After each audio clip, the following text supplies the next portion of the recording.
শ্ৰদ্ধাৰ ৰাইজ, ৰাস্তাৰ কথা পাতিছিলোঁ। ৰাস্তাৰ কথা পাতি থাকোঁতে মোৰ মনত এটা নতুন আইডিয়া আহে।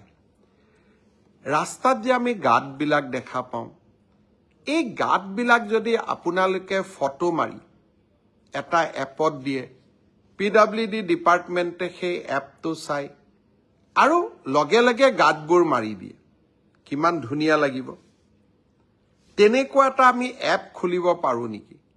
সমগ্ৰ ৰাজ্যখনত নহলেও গুৱাহাটী, তেজপুৰ, যোৰহাট, ডিব্ৰুগড়, শিলচৰ এই 5খন চহৰত বাবে আৰম্ভণি পৰ্যায়ত আমি এটা এপ খুলিম।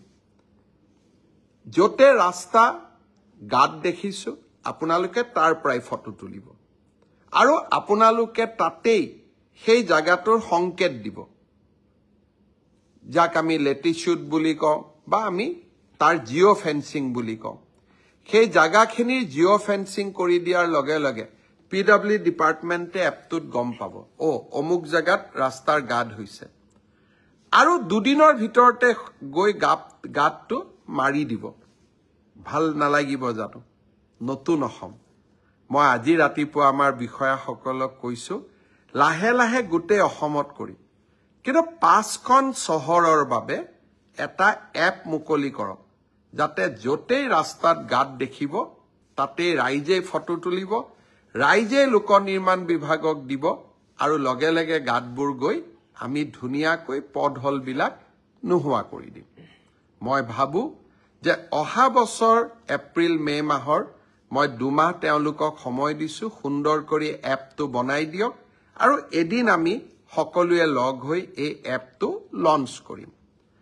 শ্ৰদ্ধাৰ ৰাইজ, ৰাস্তাৰ কথা পাতিছিলোঁ। ৰাস্তাৰ কথা পাতি থাকোঁতে মোৰ মনত এটা নতুন আইডিয়া আহে। ৰাস্তাত যে আমি গাঁতবিলাক দেখা পাওঁ, এই গাঁতবিলাক যদি আপোনালোকে ফটো মাৰি এটা এপত দিয়ে, PWD ডিপাৰ্টমেণ্টে সেই এপটো চাই আৰু লগে লগে গাঁতবোৰ মাৰি দিয়ে, কিমান ধুনীয়া লাগিব।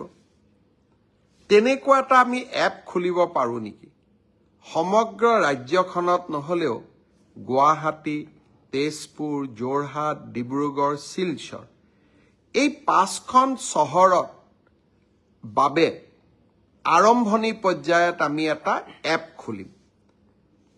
যতে ৰাস্তা গাঁত দেখিছো আপোনালোকে তাৰ পৰাই ফটো তুলিব আৰু আপোনালোকে তাতেই সেই জায়গাটোৰ সংকেত দিব, যাক আমি লেটিচিউড বুলি কওঁ বা আমি তাৰ জিঅ' ফেন্সিং বুলি কওঁ। সেই জায়গাখিনিৰ জিঅ' ফেন্সিং কৰি দিয়াৰ লগে লগে PWD ডিপাৰ্টমেণ্টে এপটোত গম পাব, অমুক জায়গাত ৰাস্তাৰ গাঁত হৈছে, আৰু দুদিনৰ ভিতৰতে গৈ গাঁতটো মাৰি দিব। ভাল নালাগিব জানো? নতুন অসম। মই আজি ৰাতিপুৱা আমাৰ বিষয়াসকলক কৈছো, লাহে লাহে গোটেই অসমত কৰিম, কিন্তু 5খন চহৰৰ বাবে এটা এপ মুকলি কৰক, যাতে যতেই ৰাস্তাত গাঁত দেখিব তাতেই ৰাইজে ফটো তুলিব, ৰাইজে লোক নিৰ্মাণ বিভাগক দিব আৰু লগে লগে গাঁতবোৰ গৈ আমি ধুনীয়াকৈ পথহলবিলাক নোহোৱা কৰি দিম। মই ভাবো যে অহা বছৰ এপ্ৰিল-মে মাহৰ মই 2 মাহ তেওঁলোকক সময় দিছো, সুন্দৰ কৰি এপটো বনাই দিয়ক আৰু এদিন আমি সকলোৱে লগ হৈ এই এপটো লঞ্চ কৰিম।